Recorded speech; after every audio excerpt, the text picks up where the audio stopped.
حضرت ہندہ رضی اللہ عنہا کا اسلام کہاں سے شروع ہوا، کیسے شروع ہوا، کیا عظمت والا تھا، کیا دلیر خاتون تھی۔ فتح مکہ کے دوسرے دن جب حضرت ابو سفیان اسلام قبول کر لیے، اس کے دوسرے دن حضرت ہندہ بھی بیعت کرنے کے لیے اللہ کے رسول صلی اللہ علیہ وسلم کے پاس آ گئی۔ اب یاد رکھ لیجئے، جب بیعت کو اللہ کے رسول نے قبول کر لیا، اسلام کو قبول کر لیا، تو اب کون ہے مائی کا لال جو کہہ سکے کہ ان کے ایمان میں، ان کے اسلام میں کیا ہے، ہمیں شک ہے؟ اور اس حدیث کے مطابق اور اس آیت کے مطابق کہ الا من تاب وآمن وعمل عملا صالحا کے مطابق ان کے تمام گناہ معاف ہو گئے۔ اب کون ان کو کیا ہے اس الزام سے متہم کر سکتا ہے کہ انہوں نے فلاں کیا، ایسا کیا، ویسا کیا؟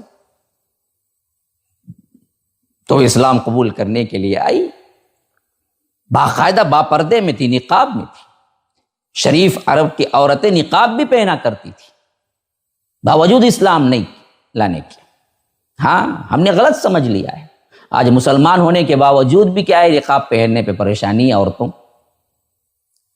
تو جب آئی اللہ کے رسول صلی اللہ علیہ وسلم نے آواز سے پہچان لیا۔ بعض روایتوں میں گفتگو تک مذکور ہے کہ اللہ کے رسول صلی اللہ علیہ وسلم نے کہا کہ تم چوری نہیں کرو گی، زنا نہیں کرو گی، ایک اللہ وحدہ لا شریک لہ، اس پر ایمان لاؤ گی، ان باتوں پر بیعت کرو۔ تو انہوں نے کہا کہ اللہ کے رسول صلی اللہ علیہ وسلم، کوئی شریف عورت زنا کا کوئی تصور بھی کر سکتی ہے؟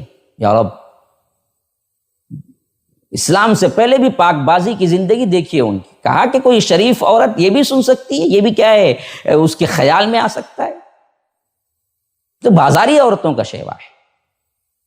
اور دوسری بات فرمایا کہ چوری نہ کرو گی، تو فوری طور پر جھٹ سے کہا کہ اللہ کے رسول، ابو سفیان تھوڑا سا مجھے کیا ہے خرچ کے معاملے میں تنگ کرتے ہیں، تنگی ہے، یعنی خرچہ کم دیتے ہیں، تو میں ان کو پوچھے بغیر، ان کو معلوم کیے بغیر ان سے کچھ پیسہ لے لیتی ہوں، تو یہ چوری تو نہیں ہوگا؟ اللہ کے رسول نے مسکرا کے اجازت دی کہ ایسا معاملہ نہیں ہے۔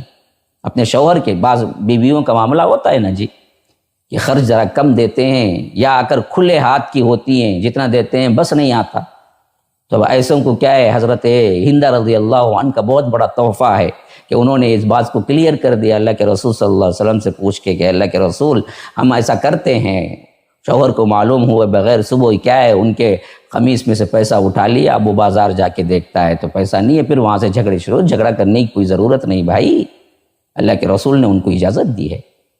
ایسا کچھ ہو گیا تو بیوی پر کیا چیخنے چلانے کی ضرورت نہیں ہے۔ یہ بہت بڑا مسئلہ حل کیا عورتوں کی طرف سے جیسے ہی اسلام لایا۔ اب دیکھیے ان کے منافع، ان کے کیا ہیں فائدے، اور ان کے طرف سے خیر خواہی امت کو مل رہی، اللہ کے رسول نے اجازت دے دی۔ پھر اس کے بعد روایتوں میں آتا ہے، صحیح ترین روایتیں سب جو میں بیان کر رہا ہوں، آپ جا کے ان کی سیرتوں کے مطالعے میں پڑھ لیجیے۔ میں پہلے حوالے کے اعتبار سے تمام مضمون اکٹھا کر لیتا ہوں، پھر جو کہتا ہوں وہ پورے کیا ہے مستند ترین باتوں میں ہوتا ہے، تحقیق طلب لوگ کر لے سکتے ہیں۔ تو وہ سیدھا اپنے گھر گئی اور اپنے گھر کا جو بت بنا رکھا تھا اس کو ٹکڑے ٹکڑے کر دیا اور کہا کہ تو نے دراصل کیا ہے اب تک ہمیں دھوکے میں ڈال رکھا تھا۔ دیکھیے ایمان تو یہ ایمان، آج ہماری عورتوں کا ایمان ذرا مقابلہ کر کے دیکھ۔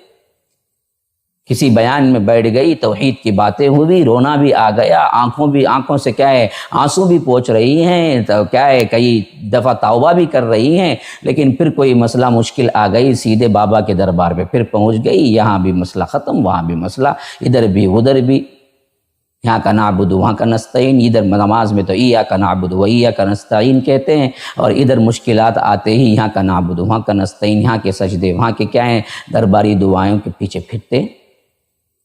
وہ صادق امین کیسی تھی، دیکھیے کیسے پکا ایمان تھا ان کا، کہ انہوں نے جیسے ہی اسلام کو قبول کیا وہاں سے فوری طور پر کیا ہے گھر پہنچی تو ٹکڑے ٹکڑے کر ڈالا۔ ہاں، جو آئی توحید میں ایسے مثال بیان کر رہا ہوں کہ ایک بندی کیا ہے جھنڈا بنڈا سب گھر میں تھا، توحید میں آئی، ایمان لائی، اب ایمان کے اس نور کو لے کے جب گھر کو پہنچی سمجھ گئی کہ یہ شرک ہے، یہ سب چیزیں کیا ہیں باطل ہیں، تو کتنی عورتیں ہیں جو اپنا ہی کیا ہے کلاڑا اٹھا کے اس جھنڈے کو کاٹ دیا، توڑ دیا اور مسمار کر دیا۔ اتنا ایمان کہاں سے آتا ہے؟ لیکن حضرت ہندہ نے تو وہی کیا تھا اس دور کے حساب سے، ٹکڑے ٹکڑے کر دیا۔